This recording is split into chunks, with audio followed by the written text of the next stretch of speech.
Neutron bomb. Neutron bomb. Right. Oh, that's the one that does Yeah, that's right.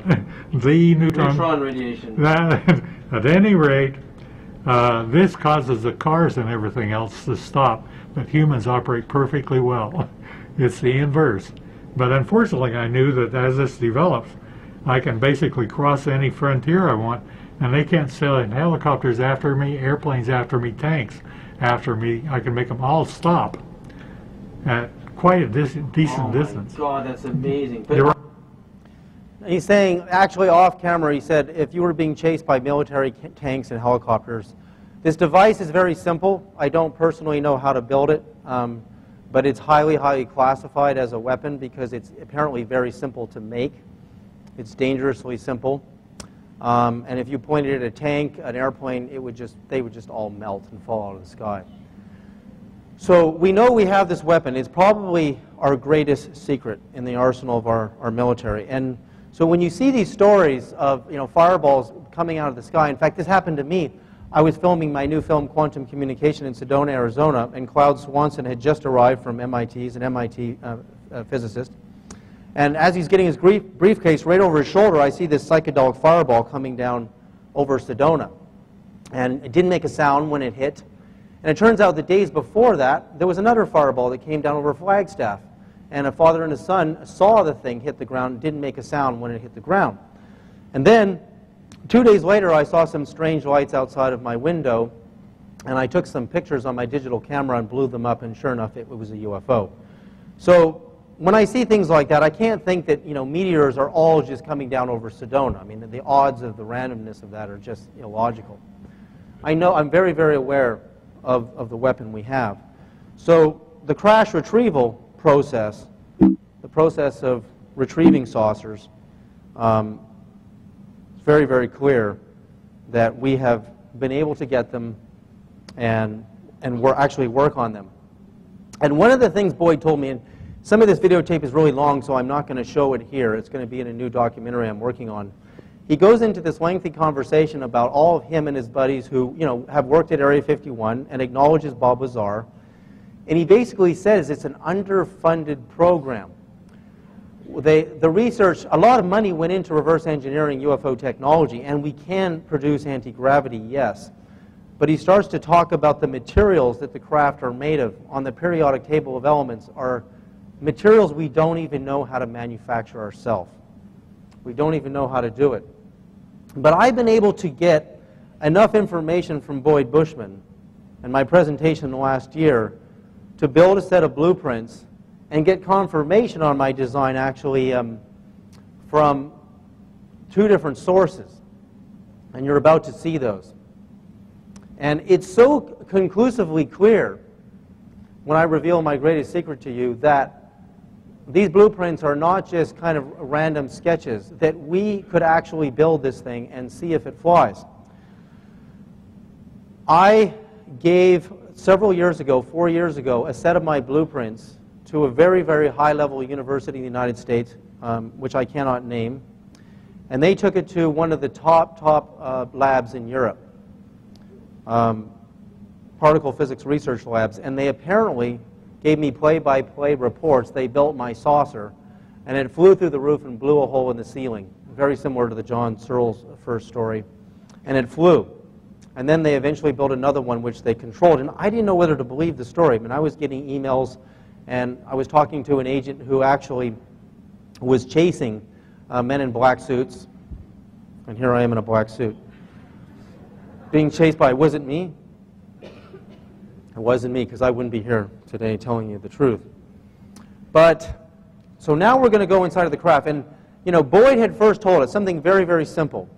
He said that they produced anti-gravity as a very simple experiment, which anybody in this room can do. They got really good quality neodymium magnets, very, very high quality. He bought 2 that were $5,000 a piece with a donut hole in the middle, toroidal shape, and they bolt them together. You know how magnets like to push away when the poles are alike? And he forces the poles together and bolts it down and wraps it in a plaster to look like a rock.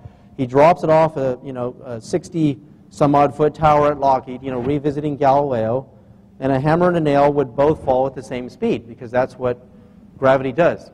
A lighter object does not fall towards gravity any faster than a heavy object. So Boyd's opposing magnetic fields fall slower every time. Since I left the Congress last year, he had Russian scientists confirm the same experiment. And there are people who have done it in Sedona. Very, very simple thing to do. So we know that that is the core of what produces anti-gravity, is slamming, basically fields together. In fact, that's one of the things that Bob Lazar said with element 115. They slammed the fields together and you produced anti-gravity.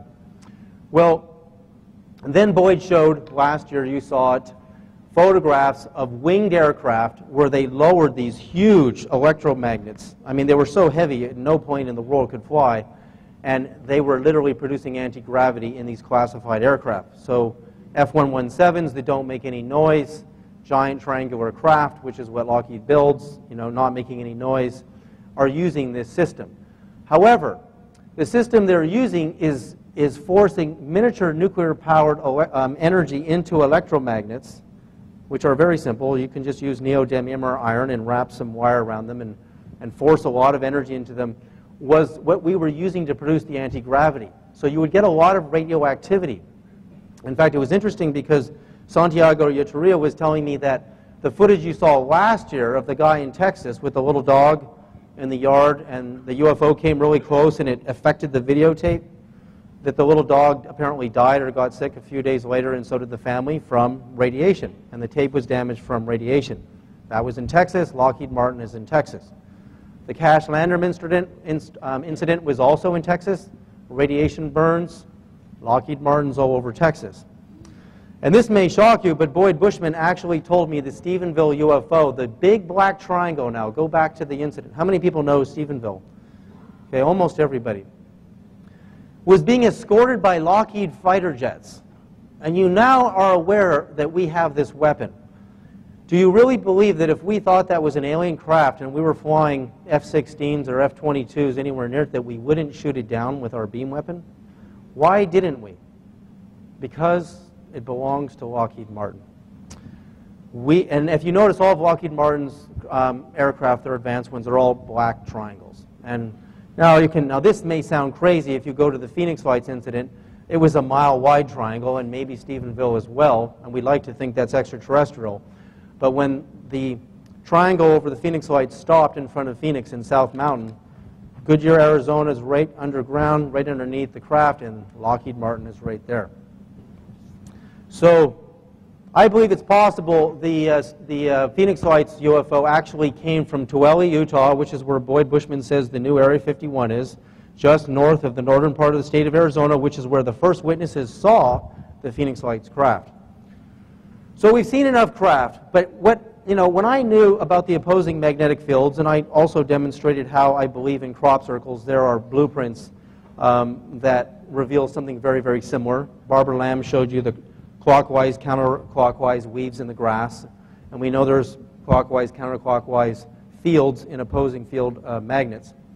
Jeff Willis, years ago, gave me this piece of footage, and a lot of you have seen it, of the flying saucer.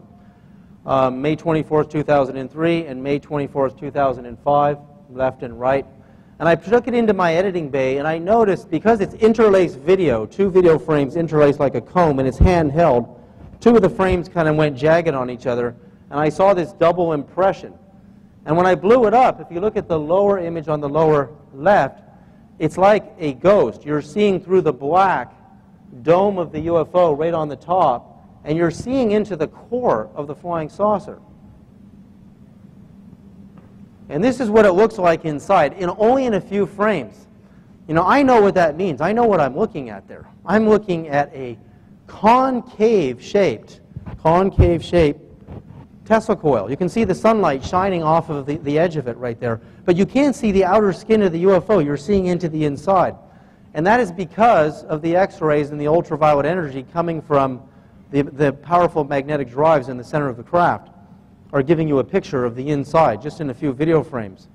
But also, just below the very, very shiny image there, you can actually see down in here a double impression of a wider coil. So narrower coil and wider coil here. So I knew what that meant. I knew that there were two coils interlace with each other, and they were going to produce counter-rotational electromagnetic fields.